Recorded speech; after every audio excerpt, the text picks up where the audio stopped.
So good afternoon, my name is Amrinder Nair. I'm in mechanical engineering. The onset, I'd like to thank ICTAS for the support. So this is a project we're dealing with, is determining material constants of nanofibers. So we're really interested in the material structure, how it arranges when you start making nanofibers. So nanofibers which we are defining are anywhere 200 nanometers or less. How do the mechanical properties, material properties like Young's modulus, tensile strength, elongation at break, how do those change? And how do the molecules arrange themselves in the fiber? So these are very important properties to be determined to advance biomaterial scaffolds, smart textiles, advanced materials, and so forth. So the objectives of our project were, from the outset, using STEP, which is a spin rate-based tunable engineered parameters technique. It's a fiber manufacturing platform. It's a non-electrospinning platform. It gives us the capability to deposit fibers anywhere from sub 50 nanometers in diameter all the way up to microns. All the fibers shown out here in this study are at least millimeters to centimeters to inches in length. We can make fibers which are 10 nanometers in diameter, but which are only about a micron or so in length. We do not know where to use them, so we don't include them in our studies.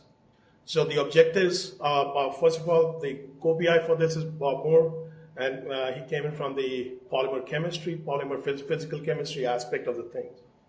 So the objectives outlined were identify and develop appropriate boundary conditions to study material properties using dynamic mechanical analysis and X-ray scattering methods.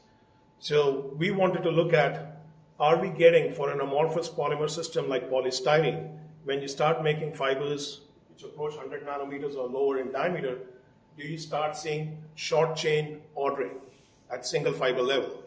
100 nanometer fiber you can't obviously see optically. So the big challenge out here is how do you go about applying boundary conditions to them? And can you use existing tools to measure the orientation of the chains? To our dismay, we found that we cannot use DMA, obviously, at the single cell level, so then we started making braids of fibers. For example, shown out here, these are braids. Each braid consists of approximately 30,000 fibers or so.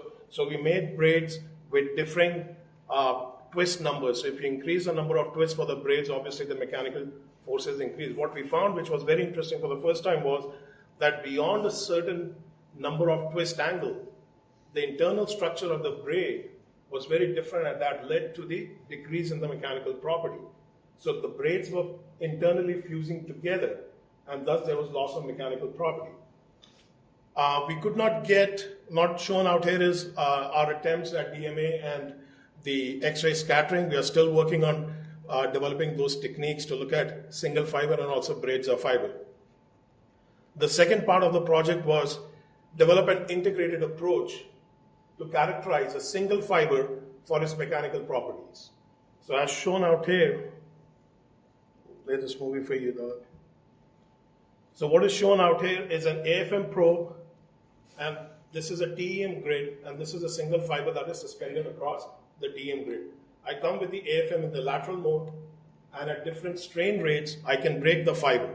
So this is done approximately at around 10 to 20 microns per second, but you can see that the boundary conditions here and here are maintained. So the fiber breaks with near exact clamp boundary conditions. And we have demonstrated that we can take this fiber and really scale it down to nanoscale. So this would be a plot of the diameter and the breaking voltage from the AFM to break individual single fibers suspended onto TEM grids. And the insert out shows that we have done, the smallest diameter fiber we have broken is around 30 nanometers in diameter. We are improving on this technique to get down to even smaller diameters. The problem is that the current AFM systems, in the lateral mode, they have a lot of noise. They're not in closed loop control. So the voltage required to break this fiber at the nanoscale gets embedded in the noise signal of the AFM. So if you can have like a closed loop control in the LFM, that would really help us in determining the exact voltages required to break single fibers.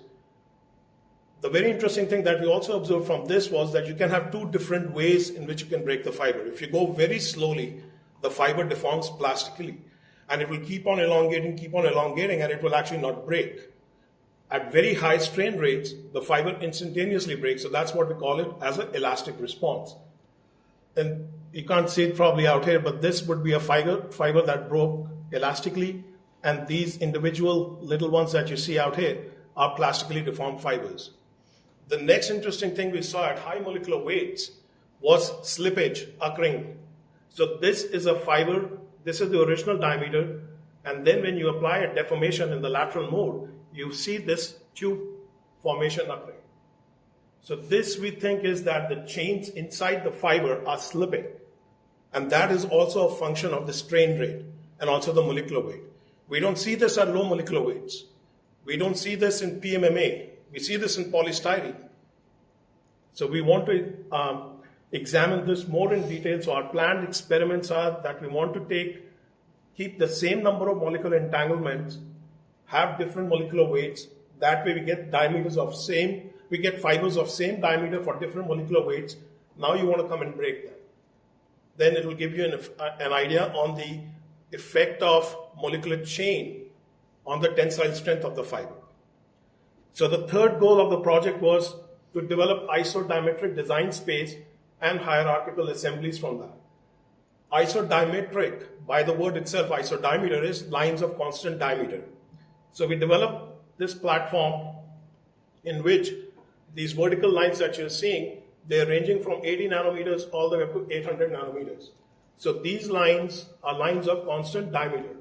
So this is a chart that shows molecular weight and the solution concentration. So if you have a molecular weight of polystyrene, say 1 million, and if you want to deposit a fiber diameter of, say, 100 nanometers, what is the design space that you need to choose? So you can come across the 100 nanometer design space and intersect it with the 1 million molecular weight, go down on that, that gives you the solution concentration required to form 100 nanometer diameter fiber for 1 million molecular weight polystyrene. So this is a very powerful tool. This is not there currently in any of the polymer journals or polymer literature. By just looking at the chart, you can explore the design space. Now you can extend this to 4 other polymeric systems. So we have extended this to encompass PMMA, polyethylene oxide. This would be another chart for polyethylene oxide. We are currently doing experiments with polyurethanes, PLGA, which is polylactic glycolic acid, PLA, and so forth. Now, having the ability to deposit fibers with very controlled diameters gives you the unique ability to develop hierarchical assemblies. Hierarchical assemblies are in single layer, multiple layer. So as shown out here, we can have fibers of 200 nanometers spaced apart, 500 nanometers and 2 microns and so forth. Then these are in single layer. Now you can go and deposit fibers at user-defined angles. So for example, these are at 15 degree, 30 degree, 45, 90 degrees. To improve that even further, you can have unit area spaces. Like shown in this image, you have one area and the second area, and this is a very repeatable process. The idea of hierarchical assemblies is now you can put together 12, 20, as many layers as you want with desired properties and porosities, so you can seed cells into them and develop possibly a tissue model. Then the next thing we explored was developing or achieving control on the surface morphology. So this would be on the left shown smooth fibers, and when you cut them, you look that they are solid fibers, but then controlling the solvent volatility and the relative humidity, you can induce surface features such as pits, and you can start making tubes. And then you can also have fibers with multi-channels inside them. So you can control this repeatably. So I've been able to achieve that. Then the next thing we did was we took the same tubes, we put carbon nanotubes inside them, and we did stress strain curves. And as shown in this curve, the carbon nanotubes with the PS are a lot stronger. Where do you apply all this? One of the applications we are looking at is understanding single cell behavior.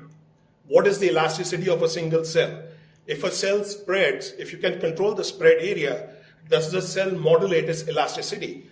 So currently we are doing experiments in which we are looking at cell morphology as single cell spindles with different angles, and then we want to come with the AFM, deform it, and get local elasticity maps.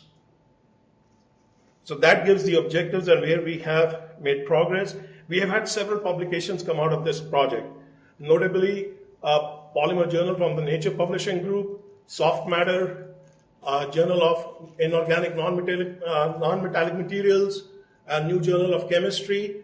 We are in several rebuttal process, Langmuir, Acta Biomaterialia, and Integrative Biology. These we hope will be accepted soon, and then one of the papers is under preparation. We have submitted proposals to NSF and NIH. We are pending 2 and 2.4. We have made several presentations at BMES, AICHE, ASME. We have had, 4 Best Student Awards at the conferences.